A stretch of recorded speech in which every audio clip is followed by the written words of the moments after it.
Baku, known as the City of Winds, has long been at the center of political storms along the Caspian shores. If we look back 107 years, the city was gripped by chaos and uncertainty as multiple powers fought for control over its strategic and symbolic importance. Azerbaijan declared its independence from Tsarist Russia during the political chaos of World War I, while the new republic was announced in Tbilisi on May 28, 1918. Its most vital city, Baku, remained under Bolshevik control. Meanwhile, the newly established Azerbaijani Republic knew it could not survive without Baku. The city was the economic and strategic heart of the nation. But facing the 18,000-strong Baku Soviet troops, Azerbaijan's small national army of 600 soldiers stood little chance on its own. In search of support, Azerbaijani leaders turned to the Ottoman Empire. On June 4, 1918, both governments signed the Treaty of Mutual Assistance and Friendship. In response, Enver Pasha sent his brother, Nuru Pasha, along with the Caucasian Islamic Army, to help Azerbaijan. On June 10th, Bolshevik and Armenian Dashnak forces launched an attack toward Ganja, which had become the temporary seat of the Azerbaijani government after Tbilisi. Between June 27th and July 1st, the crucial battles near Goychay turned the tide. The Caucasian Islamic Army stopped the advance and began moving toward Baku. Towns like Goychay, Kurdamir, Aksu, and Shamakhi were liberated one after another.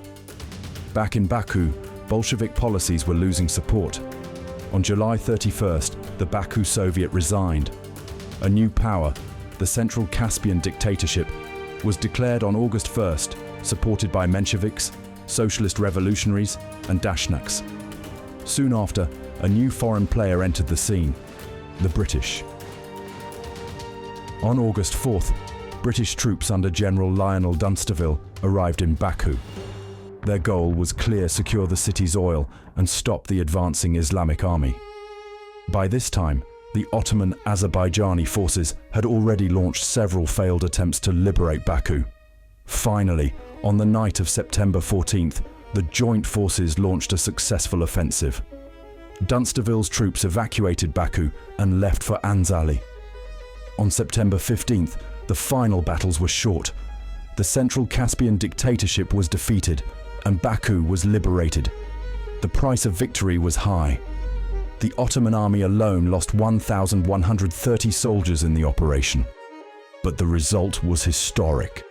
On September 16th, a grand military parade was held in honor of the Turkish-Azerbaijani victory. Soon after, the capital of the Azerbaijan Democratic Republic was moved from Ganja to Baku, marking the true beginning of state building in Azerbaijan. Though Azerbaijan would lose its independence to the Soviet Union less than 2 years later, the Battle of Baku was a defining moment. It showed the strength and determination of a young nation. Even after decades under Soviet rule, the memory of this victory lived on. And after 70 years, Azerbaijan once again rose to reclaim its sovereignty.